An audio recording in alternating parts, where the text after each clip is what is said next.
Welcome back, everyone, from our meditation. That meditation kind of had a life of its own. I had no idea what I was going to say, but I knew from the energy in the room that something beautiful was going to happen. And we had a little trouble with our equipment. And it's funny, for years and years and years, I never had one crash, one anything. But today, probably because Dan is here, that, the opposition tried to stop us. But no way, not today. So Captain Dan Willis, I would say, is a friend of mine, a brother,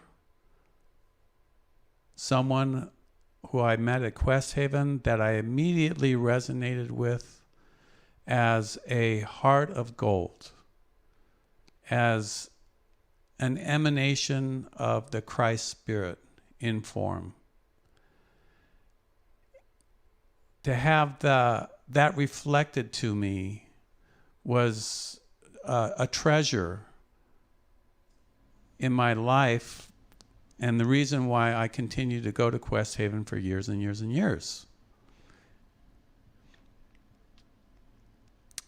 Dan is going to be talking about embodying the spiritual heart. Perfect for today and what's happening. Dan Willis is a lay minister with Questhaven and the Christward Ministry, where he has been associated for 50 years. He served as a police officer for nearly 30 years as a captain of crime, violence, sexual assault, and child molestation homicide detective, SWAT Commander, and Agency Wellness Unit Coordinator. He is a graduate of the San Diego State University and the FBI National Academy, where he's studied emotional survival and wellness. Dan is an author and a commercially published emotional survival and wellness guidebook, Bulletproof Spirit, which is required reading at the FBI National Academy. He now travels the country providing wellness training to the first responders of trauma, PTSD, and the process of healing, which emphasizes the spiritual principles of compassionate, merciful service. So it is my great honor and my great privilege to introduce everyone to my friend, Dan Willis. Thank you, and welcome to the Heart Center group. For the honor to be here and to just share with you my own journeys and experiences, and very much appreciate Dennis's introduction. We are indeed kindred spirits, and beyond a blessing to know him. So I want to just share in the little time that we have this morning, talking about embodying the spiritual heart, heart-centered service. The way of the living Christ is a way of living love and of transcendence, of not just feeling love, but actually love in action, doing whatever we can in whatever capacities. We don't have to do anything big or great. It's as Mother Teresa said, if we can just do small things with great love, that is the meaning and purpose of life. That's what makes life exciting and meaningful. That's what enables us to embody the spiritual, to mirror the divine indweller and the spirit of the living Christ that ensouls us. So I've been part, as Dennis mentioned, part of Questhaven since I was 5 years old or so. My mom would take me and my brothers out there, and she'd give us her watch and say, be back here in front of the church at 12, and we'd run off to all the trails. I love that time. It's just Questhaven is over 1 square mile of hiking trails through chaparral and oak groves and running streams in the springtime and everything. So for those who have not experienced it, it is just beyond beautiful. And that was one of the main purposes of the Reverend Flowery Newhouse and Lawrence, her husband, and finding a place like that was one of the pillars of their teachings is to experience God in nature, in the beauty and the serenity and the peace that nature affords, and to be renewed, to be inspired, to be taught by nature. So without Questhaven, because the main, what Questhaven gave to me and Reverend Flowery Newhouse was that she brought the Christ to life more than any other person I've ever met or heard of or read of. And she embodied it. She embodied him and the Christ spirit and that love. One of my most impactful memories is receiving communion from her. When she would hand you, the piece of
All right, I think we're back on. We'll give it a minute. Dennis had to go outside to turn on the power again or something.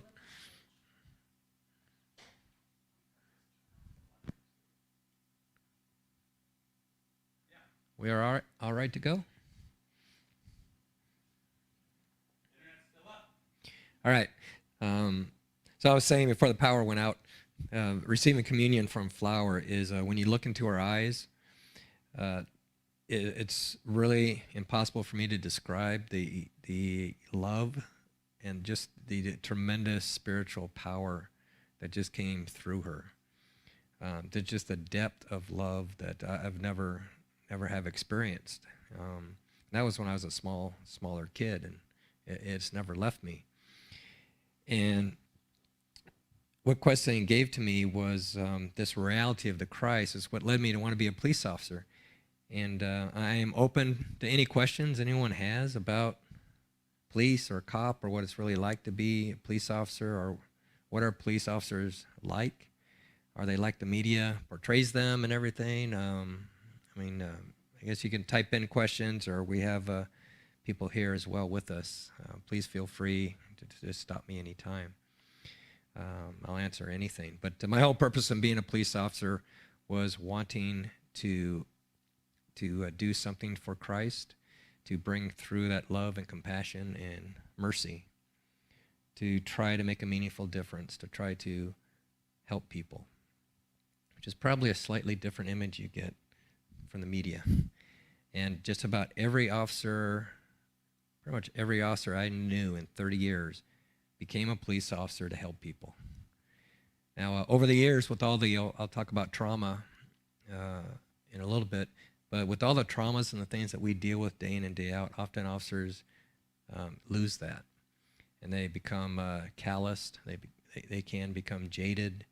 They can become indifferent, and get to the point where they're just unable to care anymore, because they just see so much, which I'll try to explain in a little bit, which is impossible to really explain unless you've actually lived it. And as the traumas eat away at our ability to be human, to be real, that can also lead to instances of excessive force and things, because we just lose that ability to be resilient, to be compassionate and caring, to be wanting to make a difference, and at times you can overreact. And officers suffer because of that. Most people in the general public don't realize that suicide is the #1 cause of death for police officers, for all first responders. More police officers kill themselves every year than all the other causes of death combined. We lost about 140 peace officers last year. Only lost about 70 or so that were murdered in the line of duty. So by far, our number one cause of death. About 20% or so will suffer post-traumatic stress at some point in their career. We're twice as likely to become alcoholics. About 20 to 25% will have at least one serious addiction at some point in their career. 25 to 30% of us will have at least one serious stress-based illness. And just on and on and on. 40% of us have serious sleep disorders. And it's all from what we see. I mean, we don't hire people who have emotional problems or psychological issues. Back when I was involved, I've been retired now for 6 years, we'd go through over 100 applicants just to find one who could pass the psychological test and the background test and everything else. So we hire, for the most part, really good, balanced people. So why are they killing themselves? Half the officers that start their career will never finish. And that was the whole purpose for me to write Bulletproof Spirit, to give first responders an emotional survival and wellness guidebook, a resource, so you don't have to just hope for the best. You can actually take control. And it's actually for anyone. We've all experienced trauma in our life. And it's a effective, proactive way to heal from the traumas we experience. And when I talk about trauma is any experience that has the potential to affect you in a bad, negative way over a long period of time, right? We've all had those experiences. Officers have them literally every single day. Yeah. As I go around the country providing my trainings to peace officers, I always tell them, you don't have to be involved in a shooting. You don't have to be involved in anything horrific. Most officers who have post-traumatic stress, who end up taking their own life, never were involved in stuff like that. They were just cops. And the general public doesn't realize that all these heroes who came in to serve their country, to serve their community, to try and make a difference, to try to help, right? I mean, they had no idea what they were getting into. And the answer to all of this, I mean, it's really a positive message of hope and promise, is that, and that's what I teach. I've taught over 7,000 peace officers, and I've been to 32 states and Canada since the book came out. And the whole purpose of the book and the training is to use spirituality in our service. That the answer to every problem, even to the most horrific trauma that officers or anyone else in life could experience, is spirituality. I don't go into, because it wouldn't be received, obviously, using words like God or Christ, but I bring the Christ through in this training when you're talking about love and compassion and mercy and trying to make a difference and trying to help people, trying to solve problems, to be driven by your heart, to make a difference every day with every call for service, within your agency to make it more professional, with your colleagues to help them out. The people call 911 and we show up at their door, like being driven by our heart, that heart-centered service, which I'm sure you all understand, does more to heal us than anything else. And when we, one of my favorite quotes of anyone is from Albert Schweitzer. For those of you who may not know, Albert Schweitzer is kind of the male version of Mother Teresa. Lived in the first half of the 1900s. Is a great humanitarian. Won the Nobel Peace Prize. He dedicated most of his life to being a doctor in the middle of Africa, places that probably never even heard of a doctor before. And just a great man. And he said that the purpose of life is to serve and to do good and to have the will and compassion to help others. And that those of us who will truly be happy are those who have found how to serve. And how to serve is being selfless, right? Being Christ-like, and that expression of love and a commitment to the betterment of others in our community, and helping to lift each other. And the reason why I love that quote so much is, that purpose of life, which is absolutely true, it's the same purpose of pretty much every police department motto, right? Is to protect and and serve. And when we become disconnected from that core purpose of life and our profession, that's when we really can suffer and become very, very vulnerable to have all those ailments and problems and addictions and everything else, and become that bitter, uncaring, disengaged officer.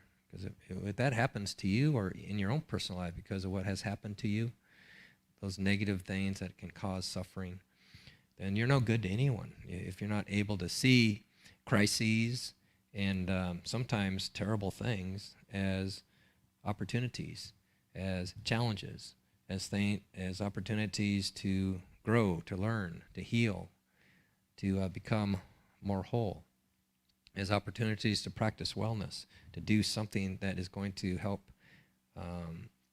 us not only to learn how to summit that challenge, but to do it with the purpose of, this experience will help me help other people who are going through possibly that same experience. So people often ask me, well, what do police officers see every day? And how can someone who's spiritually minded, if you're saying spirituality is the core principle to heal and to be a loving servant, devoted to a cause greater than ourselves and protecting and giving life to people, which is what we do as cops. We see, obviously, every fatal car collision. We see and go to and have to deal with every suicide. Can't tell you how many different ways people have found how to kill themselves. Every act of violence. Forgotten how many fights I've gotten into, threats against my life. How many child molest cases, how many dead babies. Just on and on and on. And you could have several of those things in one day, in one shift. And then you're supposed to go home and be normal. And come back, and you have another dead kid. Or maybe you have another pursuit. I chased somebody once 120 miles an hour who just shot somebody and robbed them and was throwing the gun out the window while I was chasing them. Eventually caught him. I mean, the things we deal with, if an average citizen were to deal with what we see in probably just 1 week, right, they might go nuts, right? They would think there's no way for any amount of money I would ever want to do that. And I was doing it 3 years out of high school, right? And I lived a pretty sheltered life growing up, so I was not suited for what I was about to see. That's why I said, thank goodness I had the spiritual training of Questhaven and those spiritual principles to teach me, no matter how bad things got, never lose sight of why you're doing this or why we're here. We're here to learn the lessons of love. And I love police work. I mean, I could list all the bad and horrible things that I experienced, but now being out of it for 6 years, I every day for these past 6 years, pretty much every single day, I have thought about it. I'd loved police work so much. I missed it every day. I wish I was still doing it right now. Mostly because the tremendous amount of good that can be done with every single call, whether it's a kid that crashed on his bicycle or a homicide scene. Right? There's opportunities to affect people's lives, to do, even if you're just listening to somebody compassionately. There's just so much opportunity to do good. And of course, my greatest regrets were those times, especially early on in my career, where I might not have been as aligned with the spiritual purposefulness of that type of work, and maybe not doing things when I could have really helped because I wasn't interested or had something better to do, or it wasn't real police work, whatever it is. Real police work is helping people. And the stuff that's going on now that we see in the media and the riots, and not only is that just added trauma that these heroes have to deal with, it's how it's portrayed in the media, mostly peaceful. Like when I hear that, I think about, well, if my wife is, because they said, there's some study and 93% of all the protests were peaceful. So when I hear that, I think, okay, well, if my wife is faithful 93% of the time, I'll probably still have a problem, right? If you have 1,000 protesters and 10% of them are rioters, 100 people with Molotov cocktails and baseball bats and guns and lasers that are blinding cops' eyes and everything else and setting things on fire, that causes a lot of problems. And the demonization of cops. You know, not every cop is a great cop, right? We're human beings, and there's 900,000 police officers in the United States.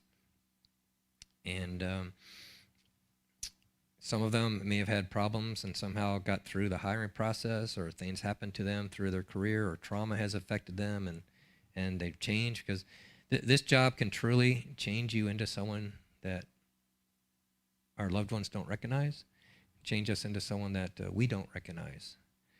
And again, the more that I can teach and I can get the word out about the spirituality of serving with your heart and being merciful and kind, and not judging others, not taking things personal, but you're there for a purpose, to help people. And that doesn't mean that you don't arrest people. There's nothing I loved more than arresting people. I spent 7 years hunting 2 brothers that were Compton Crip gang members that murdered someone and cut off their head and hands. It took 7 years to prove that case. And the reason why I loved arresting people is because every day someone's in jail, they're not out raping people and robbing people and molesting people and killing people. And every officer from their good police work saves thousands of people in their career from ever being a victim of a crime. And there's great nobility in that. I think there's great spirituality in that, in protecting life and preventing evil, the darkness, from having its way. And the only thing that's standing in the way of that are first responders, right? Are cops. And they're not going to be able to serve and do what we demand and need of them if they're not spiritual in their service. Yes?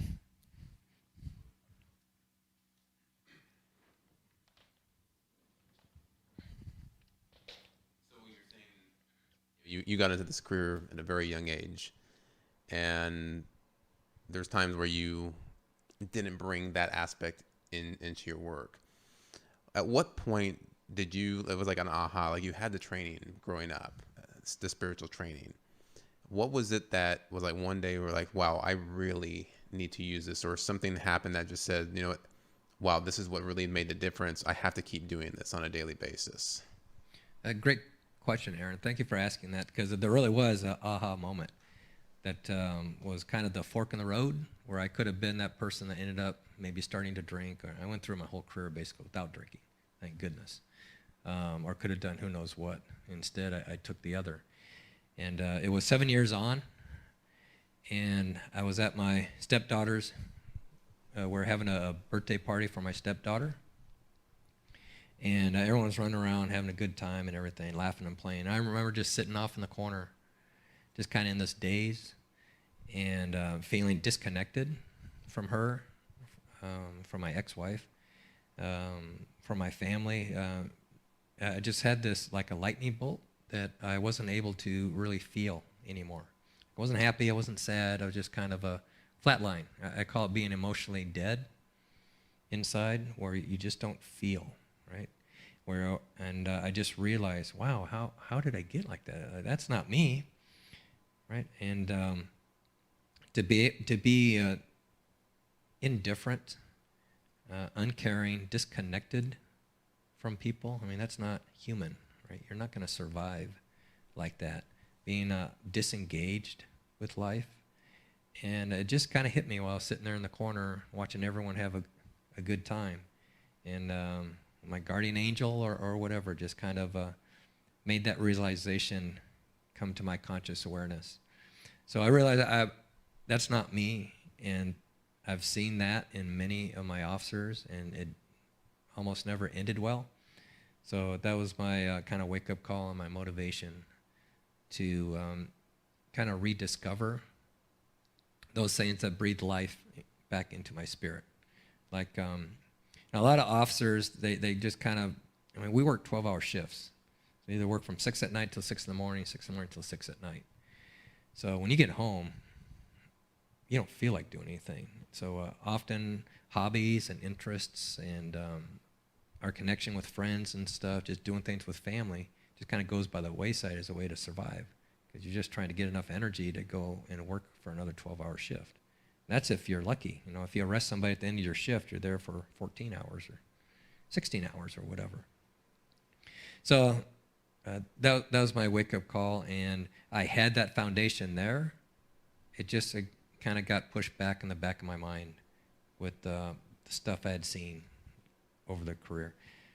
And that enabled me to have that impetus to rediscover, I guess, the spirituality of this great and noble profession, and what really would open my heart. I tell people, first responder jobs, this is the lesson I learned more than anything else in 30 years of police work, that it truly is a vocation of the heart. And again, if we're not putting our heart in our service with every single call to try to make a difference, to try to matter and help, to express our caring, right, then the job is going to eat you alive. And that's the absolute truth. And the one thing that counteracts that more than anything else is trying to make a difference. And if you don't, what you're trying to do doesn't work out, ultimately for our own wellness, that doesn't matter. It's just our effort. And it's your effort in your personal life of trying to be there for people in more loving and kind and helpful ways. Just that effort is productive of wellness. It's going to help you be more resilient. It's going to help you get over things. It's going to help you stay motivated and just be overall well. So when someone feels disconnected, and we're talking about first responders, and I heard this conversation before from a fire captain who was telling us the same exact story of those first responders. And, you know, I could see that not just first responder, but a lot of people can feel disconnected in their jobs, in their career, in their life, or their family. When someone starts to feel that, whatever degree that might be, what would be like the first thing that they can do to get reconnected again, or connected for the first time? I think it's important, once you have that realization, is to come to an understanding of, okay, why do I want to be connected? Why do I need to be connected? And to truly embrace that we are all connected, right? Whether we're consciously aware of that, and I know you all understand that, how we're all brothers and sisters of God. And there's so much in life that tries to cloud that realization. But if we can just realize, if I'm connected to people, if I got total control over what I get out of my relationships, right? It doesn't matter how the other person behaves or what they do, because I can't control that, but I got complete control over what I do. And there's all kinds of things I can do to beautify a friendship, to beautify a marriage, regardless of what they do or how they might react. I got control over making the best effort I can. And just that effort, as I mentioned, is going to help us not only connect to the other person, but to connect to what gives us life from within. Because it is our natural tendency to be connected, to express love, and to have that natural outflow. I mean, for us to be healthy and well, our heart has to do what it was created to do, which is love. And part of love is being connected with people, being grateful for people. That's probably the easiest way to begin to be connected and to heal relationships, is to express gratitude. Gratitude for the person and all that they mean to you and have done for you. And you start thinking, well, you know, I kind of forgot about that, and what can I do to kind of give back?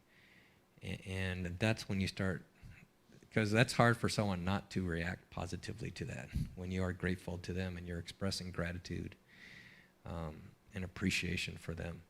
So I think it starts with opening the heart, and that starts with gratitude. It starts with appreciating people for who they are, not what we want them to be. But for who they are and their God potential and their love potential, and just working on increasing our capacity to love and to be forgiving and to be kind, and to try to get the most out of every experience. There's a lot of people that maybe don't like their work or maybe even hate their work and wish they're doing something else. But you can always do your work better, right? Every job, no matter what it is a service. It's a service to someone, whether you're selling a widget or you're a police officer or you're a nurse or whatever you happen to be, a janitor. It all provides a service that humanity needs.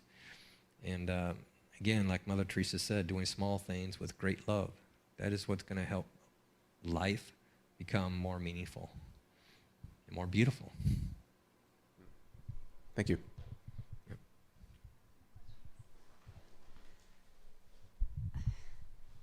First of all, I want to thank you so much for being who you are and doing what you do. It's so very, very important in the world right now, and I mean, it's not just for police officers and law enforcement. I feel like just being alive, the warrior is the warrior spirit within us. It takes so many hits just getting through life, and that all the analogies and the tools that spiritual journey gives us, it certainly can be overwhelming. And I feel like this is just the law enforcement aspect of our society is just a manifestation of how much the divine masculine has suffered because of emotional neglect and being cut off from the heart and being cut off from spirituality from millennia. Mm-hmm. And the masculine is within all of us, and so it's hurting all of us. And my question is, how do you open up this subject of heart and love and spirit in places of our society where one would imagine it's the most difficult to pierce into? Like a law enforcement crowd? Yeah, or the FBI. Well, you touched on something that's very interesting and funny sometimes. Cops are the most cynical, the most suspicious, many times the most angry, bitter, frustrated people I've ever met in my life. They're doing the greatest job in the world, protecting life, right? That should be life-fulfilling and ennobling and inspiring instead of sapping the life out of us. But I typically start in my presentations. I was just in Nebraska, actually, last week, 250 peace officers and police chiefs. And I start off, raise your hand if you are the same person you were when you got hired. And in this room, let's say there was 250, there was actually less than 10 I'm sorry, let me back up. There was nobody that raised their hand. Not one out of 250. I was thinking of the next question I asked them. Not one out of 250 cops. And some of them have been doing it for over 30 years, if they're chiefs and everything. Then I asked, how many of you, raise your hand if you loved your job when you first started it? And every hand goes up. And I ask them, how many love your job now? And that's when less than 10 raise their hand. And every single one of them, by not raising their hand when asked if you're the same person you were when you got hired, acknowledges the job has affected them in a bad way. Their health, their family, their well-being, their view of people, their view of the world, and all that. And from a room full of cops that loved what they did, and every single one of us loved it when we got hired. to have maybe 5% say, yeah, they still love their job. I mean, that's a shame, because they got people's lives in their hand and the ability to affect people's lives. So that's an immediate kind of awakening for them in my classes, to where they acknowledge, yeah, I'm different. I don't like my job like I used to. I know it's affecting me in a lot of bad ways. What can I do to change that? So they're kind of open to that. Then I get them to reconnect with why they want to be first responders or police officers in the first place. Because we all came into the field wanting to help people. But many of them forget that over the years. Like, how many times can you be spit on? How many times can you be called, names you never even thought these words could be put together? Just on and on and on. And you think, a lot of cops think everyone should be in prison. 99% of the people in the world are crooks, when really only about 1 or 2% are. So they get this jaded, horrible view of people that makes them not like their work.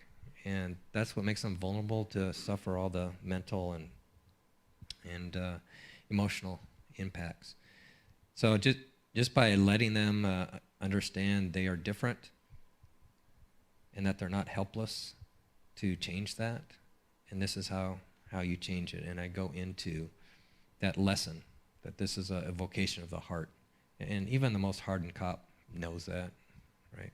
Because we've all have had a hand in probably saving at least a couple lives in our career, not to mention the countless other ones we've affected. And then I give my own personal example. I have other examples of people who have come through it all. People have been in shootings and suffered post-traumatic stress and everything, and have come through it. And one of the main things they say is, I use this example, a friend of mine, I filmed Mike Spears, who got involved in a 13-minute gunfight. 13 minutes is a long time. Probably the longest fight I've been in was a minute or two, and it seemed like a week. If you're in a 13-minute gunfight, that's got to seem like a year. And his 2 partners were critically wounded. Mike, though, never got a scratch, but he was probably more wounded internally than his 2 partners. And as he's going through all his horrible symptoms and stuff he experienced after a shooting, his message at the very end is, every single call make a difference, right? That's the one thing that's going to help heal from the traumas. And this is, I'll just share this story with you. It's one of the most dramatic ways that I experienced I can come up with that really illustrates this whole point. So my last year of working, I was the patrol captain, commander of our patrol division. One of my officers went to a medical aid call, and on those calls, officers just kind of stand around, see if the paramedics need help picking somebody up and putting them in the ambulance or whatever. Then you clear, you forget about it, go to the next call.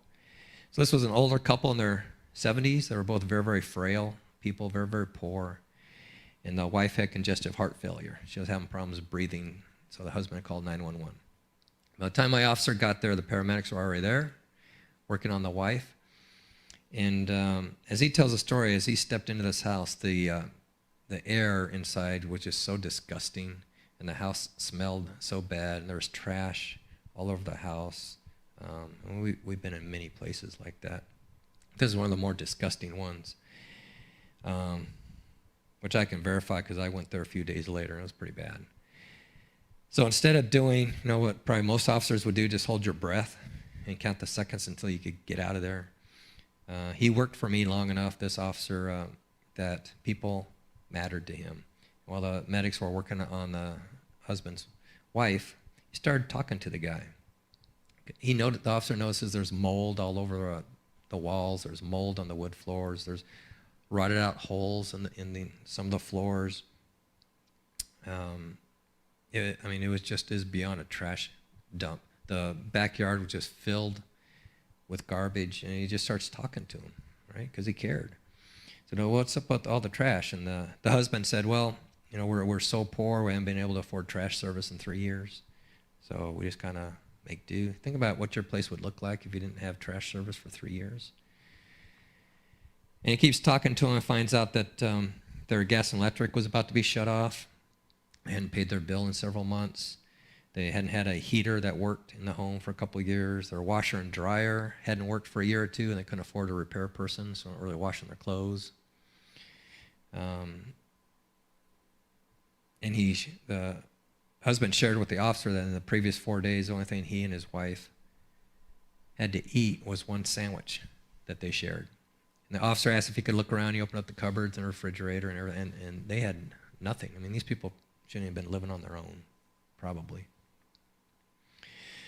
So once the paramedics loaded up the wife and took her to the hospital, instead of just leaving and forgetting about it, the officer ends up putting the husband in his patrol car, took him down to a grocery store, had him fill up the shopping cart with anything he wanted. The officer paid for it with his own money.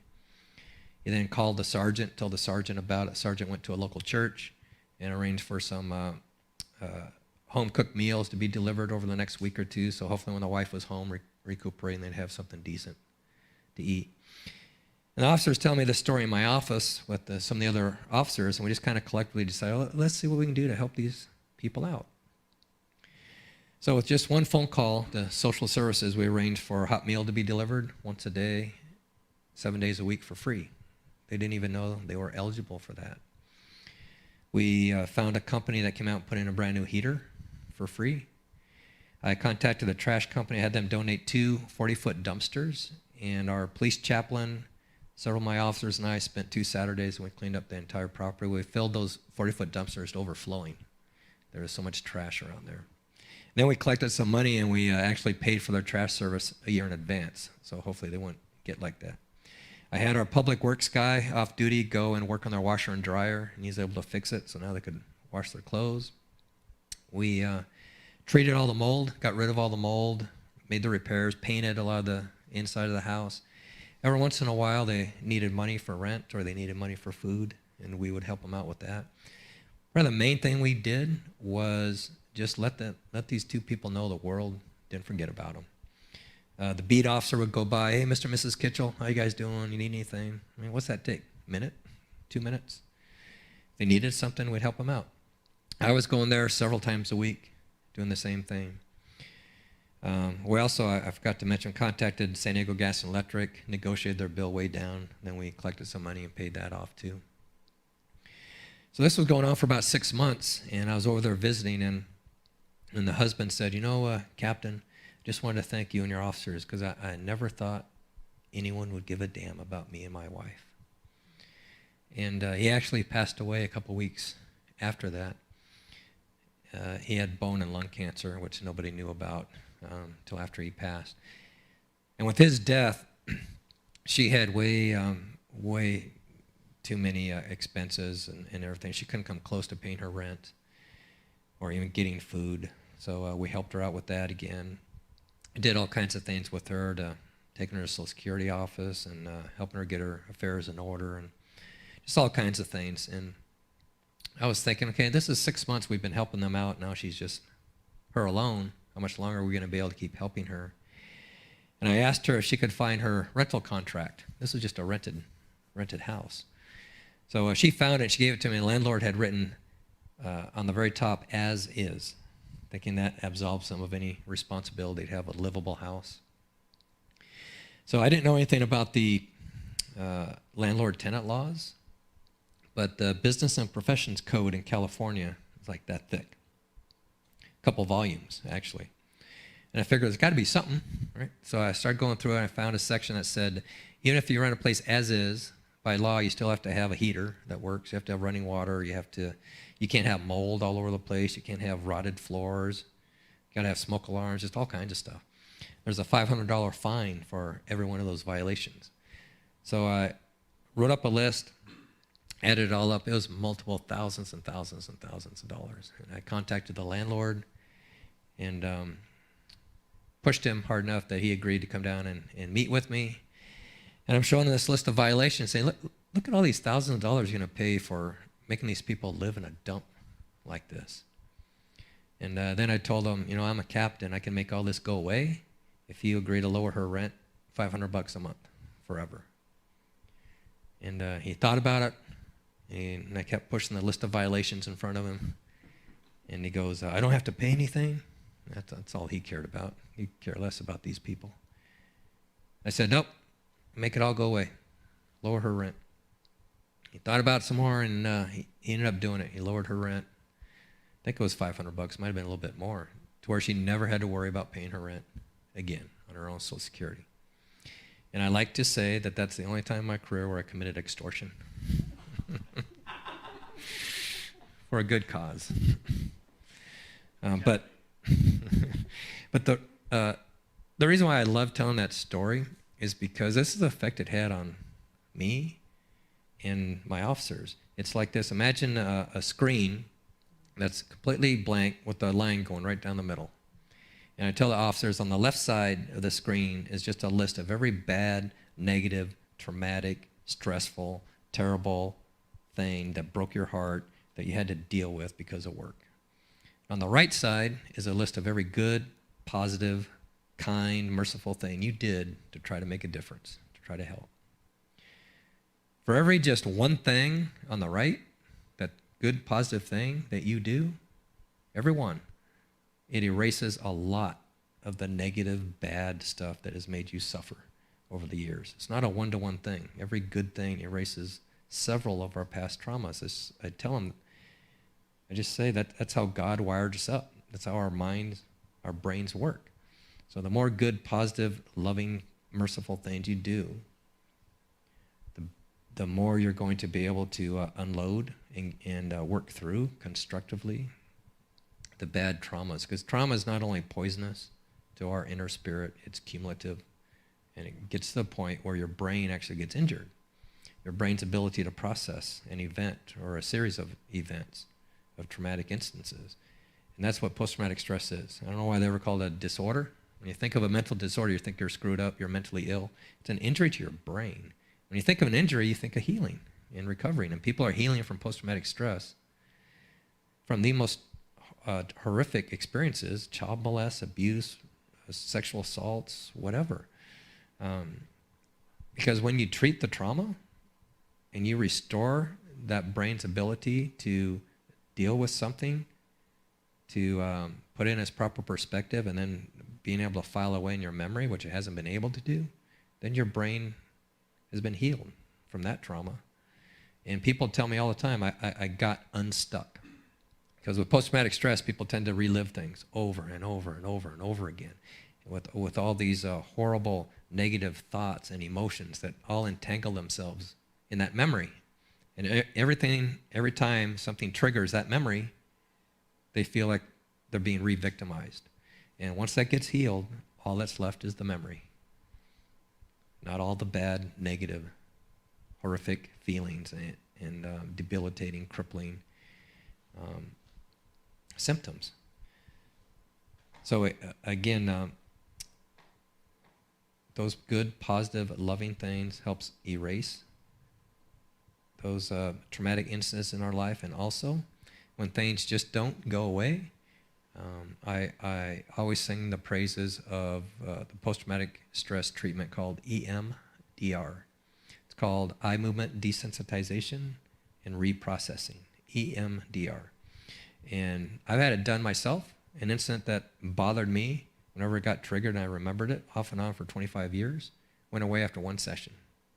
And I hear stories like that all the time. Might not be one session, but it's not going to be I went to the therapist for years. Yeah, I had to go 5 times. I had to go maybe a dozen times. People are healing. They're getting their life back. So if anyone has had a traumatic incident that has not gone away, that's affected your life and still is, if you just Google EMDR trauma therapist, San Diego or wherever you're at, there's over 20,000 in the United States. They're all over the place. And go, more likely than not, just a few sessions, you're going to start getting control of your life back. And maybe you have to go a few more. But there's ways to heal. There's always ways to heal. Yeah. Question. Just to follow up on that. What ways, in addition to those, could you recommend or suggest to the world and just everyday people to offer ways of renewing the warriors and the heroes in our community. For us to do it within ourselves, do you mean? I mean, what can the community offer, and what can just people, if they have a member in their family or know a friend who is in law enforcement, what can other people do to help renew and resource and replenish? Because I think that's why trauma doesn't get healed, and when people react negatively and respond out of cruelty or whatever, it's because they've been depleted and just wiped out, and they're hurting, and they're not getting replenished. Find ways to support the person, right? To listen to them. Listening is huge, because when you listen, you're actually showing you care about someone. And when you're suffering, you don't think anyone cares, right? Everyone could care less about you. But when someone actually gives the time to listen to you, to just offer them, like for example, with an officer, hey, I notice you haven't been yourself lately. Let's go get a cup of coffee. Or I'm just concerned about you. If there's something I can do, please let me know. I'm here for you. Just those simple few words can really change and maybe even save a life, because they're thinking no one cares, no one notices, I'm on my own, no one else is feeling what I'm feeling and suffering the way I am. That's that connection, right? That's so vital to us as human beings. It is to be able to reach out to someone and just let them know you're there, that you're there for them. Also, because there's so much in the book that I provide that's just not on my experiences. There's a ton of science there's over 40 wellness strategies in there, and just all kinds of information to help people heal from trauma, whether they're first responders or anyone who's suffering. So I always recommend that. Or I have people that get in touch with me, by the way, if they want more information. Firstresponderwellness.com is where you can get information about the book and the training I provide. But I hear from people who end up getting copies of the book and just donating them to the police department.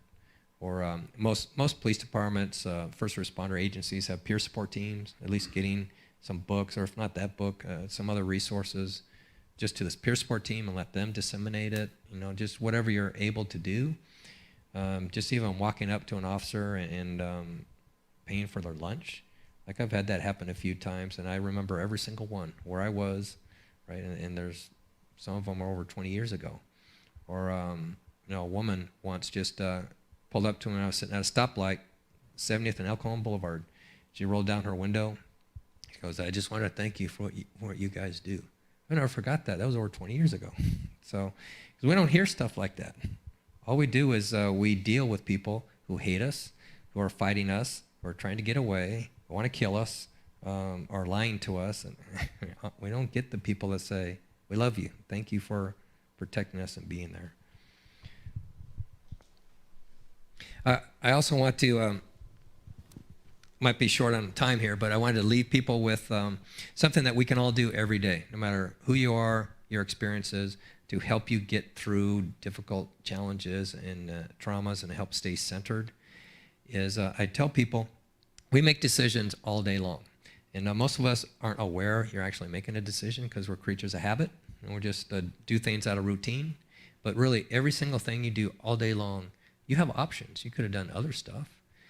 And if you can just teach yourself to take a step back and first be aware that you have decisions that you're actually making every day, and then train yourself to just look at other options. What other things could you be doing or could you do? And then learn to decide to only do those things that are the most compassionate and the most life-affirming. That's it. That's easy to remember. The most compassionate for me and other people, the most life-affirming. By compassionate, the most merciful, the most kind, the most helpful and useful. Because being useful is a basic human need, and how we fulfill that basic human need of being needed and useful will determine the quality of your life in a lot of ways. So what choice do I have that's going to be the most compassionate, and what's going to be the most life-affirming? Life-affirming means it's going to actually add to my sense of peace. instead of erode it. It's going to add to my sense of well-being, to my health, to my wellness. Because if you're doing things all day long that are the most compassionate and life-affirming for you, that will be productive of wellness every time, and healing, and help build resiliency, and help increase your enjoyment and fulfillment and purpose in life. Thank you, Dan. I just want to say I love the title of the book, Bulletproof Spirit. And as light workers, we also have to have this kind of resolve to the light, to the Christ, that come what may, that we will continue on the path to Christhood, to mastership. I love the story about you getting communion from Flower, and I did too. It was 1977. I can still remember getting communion from her. Right. Because it was a moment. And as a light worker, we have to get to the place of being able to transmit through our eyes the love of Christ, the enlightenment of the Buddhas, of all that is beautiful and holy. And that should be a goal that we should all set before ourselves so that we can show the reality of the Christ, of the masters, of the living God. Some people have never felt the presence of God in their life. And that is the anchor point in every soul. They have to have that one encounter that will stick with them the rest of their lives. And after that, you'll be bulletproof of the snares and the arguments of the world. And that encounter with Christ is an encounter with love. I mean, pretty much every single person in prison is there from a lack of love, either because of how they were brought up or what happened to them as kids or who knows what. And the Christ is love personified. And the more love we can infuse into this world, then the more we're finally going to help the Holy Ones create a heaven on earth. The other thing that I saw when you're giving your description of, your daily life as a police officer, and I saw that Jesus went to hell for 3 days. He went and preached to the people in hell for 3 days after he was crucified. And in a lot of ways, you're going into situations that are even worse than probably hell in those crimes that police officers see. So what can light workers do? What can we do as light workers here in the Heart Center community, Ascended Masters, and all spiritual people? What can we do to lighten the load of these warrior angels called police officers? In the Heart Center, they have a prayer for first responders and police officers that they pray regularly. And I shared it with you, right, Dan? Mm-hmm. So that the light heals, the love heals. Love is light. Light is love. It's energy. And when we invoke it from our Father, Mother, God, the angels come and they deliver it to those who are suffering. There's a prayer for police officers. There's prayers to the warrior angels, to Archangel Michael. There's prayers to all the angels, Archangel Michael's. And these prayers can be given as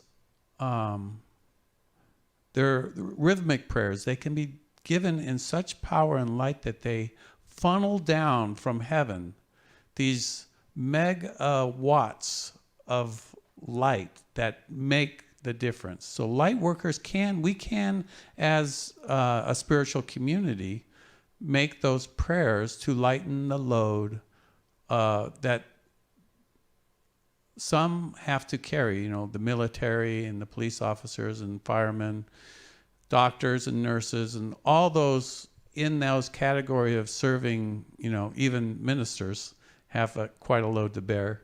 And the light comes and gives them joy, gives them inner peace. Some people do not know how to pray. They have not contacted the inner flame within. And as light workers, we can pick up the slack, so to speak, and do that. What else came to mind? So we all have to have some sort of coping skill just to get through life. But could you imagine having what a police officer has on his plate? That's like times 100 or whatever. With the stress and the trauma on a nightly scenario. It's big, but there is a spiritual force that when we pray, it builds up like a ball of light in the etheric realms, and then the angels come and they deliver it onto the soul that needs the healing, the blessing, the recentering, whatever needs to be done. And that happens all the time. I've seen it. I know it. So I want to encourage all of our heart friends to continue making those prayers for police officers and to Archangel Michael. And the Heart Center has many songs to Archangel Michael, many prayers to Archangel Michael. And just playing those in your car or in your home helps with all the darkness that police officers and others are dealing with. I did have a question.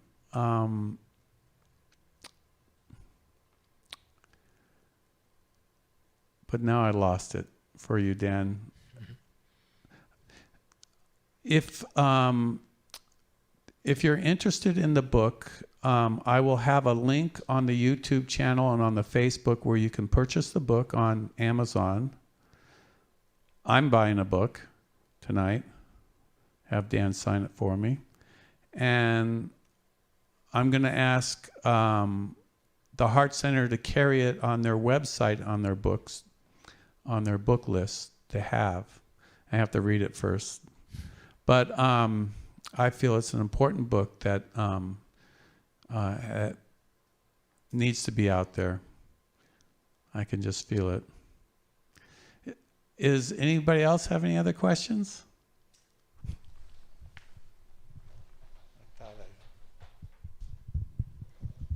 I have a comment. Goodness is one letter beyond God. We who serve invoke goodness and bring our presence, capital P, is a present wherever we go. I want to thank you for all the work you do. I have the privilege of working with people like you, and your story is exactly like my black friends also. And so my hope, my dream, my invocation is this reflection of all of this misinformation these days will finally, as you said, back off everybody. Everybody is surviving. Everybody is doing the best they know how. And it is our opportunity, it's my opportunity to serve some wonderful, wonderful people. And so again, my invocation is invite hope, invite peace, invoke goodness. Thank you so much for what you do. Thank you for that. Appreciate it. Well, Dan, why don't you do the closing prayer for us? We'll all stand with you. And I want to thank you for your sharing and apologize about the internet thingy, but It's been my pleasure. Thank you so much for having me. Thanks.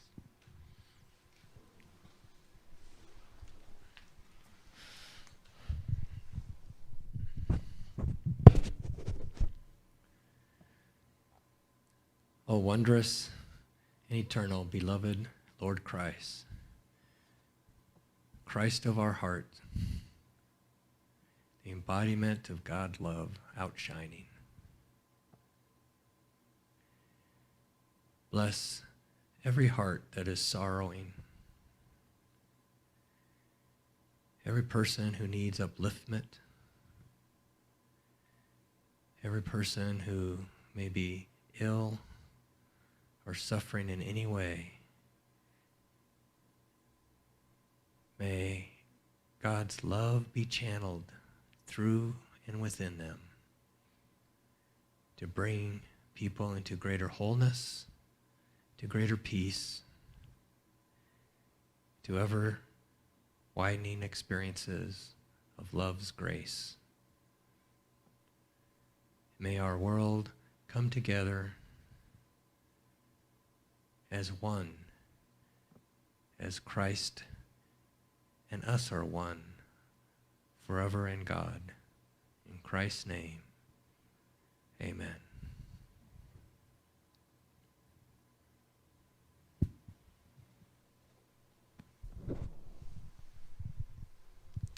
good night, everyone. God bless you. Chloe brought some snacks for us, some grapes and some things to drink. Thank you so much, Chloe. We'll have some fellowship, and then I will be broadcasting again tomorrow night and Thursday for Mother Mary Rosary on Wednesday and the Kuan Yin Rosary on Thursday. God bless you, everyone, and good night.